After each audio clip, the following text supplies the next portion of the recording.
everyone, if you're going to be a good rehabber, you must have the proper sequence.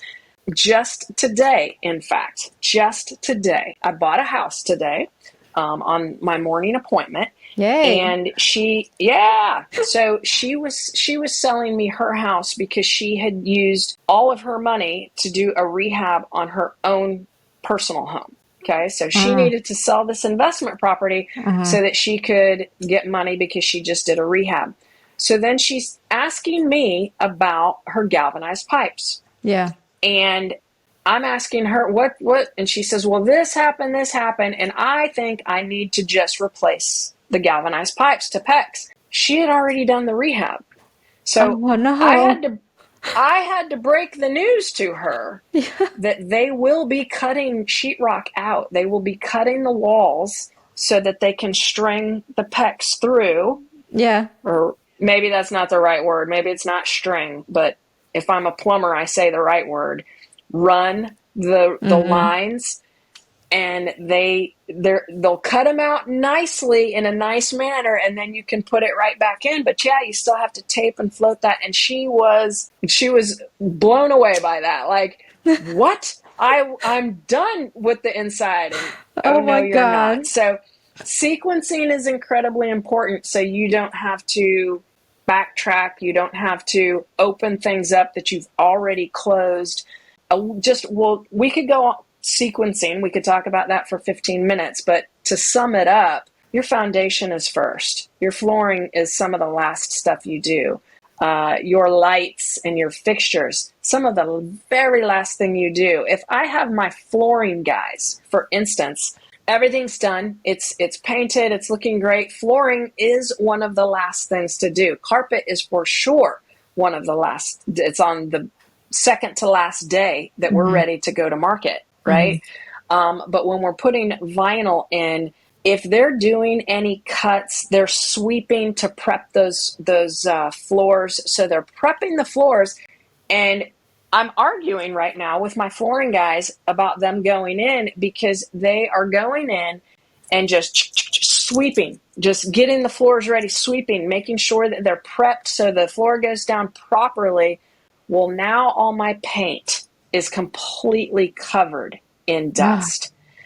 And if you've installed your ceiling fans, if you've installed your lights, if you've installed stuff like that, it's going to be covered in dust. And it's not the good kind of dust. And so now you're either spending more for the cleaning, or you're not doing that cleaning and you're putting that house on the market as it is. And I need my house to sparkle. Hey, if you have any questions or comments, please leave them below. When people walk in, it is on point. And sequencing is incredibly important. So yes, foundation first. Then we're getting the plumbing right because they're going in and cutting up all the sheetrock. I've always got my painters there starting the demo, of course, very first and foremost. Then you've got your framer coming in. If you've taken out a wall or you need a framer on this, then your framer's in there. I definitely strike a balance between contractors being on top of each other and speed with efficiency, because contractors will get upset. They do not like to be on top of each other. But at the same time, you have to balance that a little bit because we are on the clock. And so I'm going to need everyone to work with each other and be a little helpful. And sometimes they're probably going to be more contractors on the job site than they're comfortable with. But as long as they know how you work and you are making an effort, I do keep that in mind. But I definitely push them to work with each other and be there. So framing, then you're doing your sheetrock. Windows, I know we've had this conversation before. Windows go in, but it's not as important as to the timing of that because they can just slip that window in. But you could need some stuff done on the outside, the trim, right? New trim on the outside. And you're going to want the same people that are doing that who are probably your painters. And then you kind of don't want to give one contractor too much work because unless they've got 4 guys there doing it, you want to get this rehab turned and burned.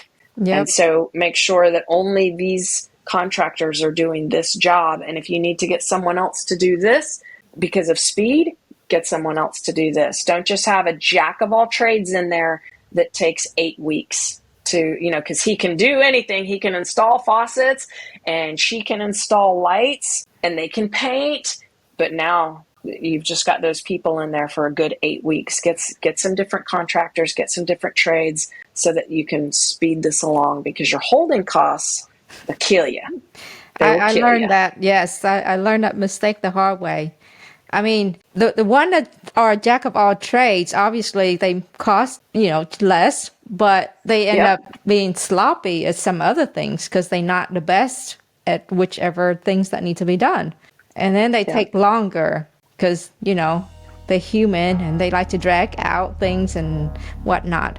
Thank you for joining us on today's episode with Rita Tower. We hope you gain valuable insights and practical tips that you can apply to your own real estate ventures. If you enjoyed this episode, be sure to like, subscribe, and hit the notification bell to stay updated on future episodes featuring more industry experts and insightful discussions. And feel free to leave comments or questions down below, as we love hearing from you. Until next time, keep hustling and making waves in the real estate world. This is Vili, signing off from the Real Estate Baller Show.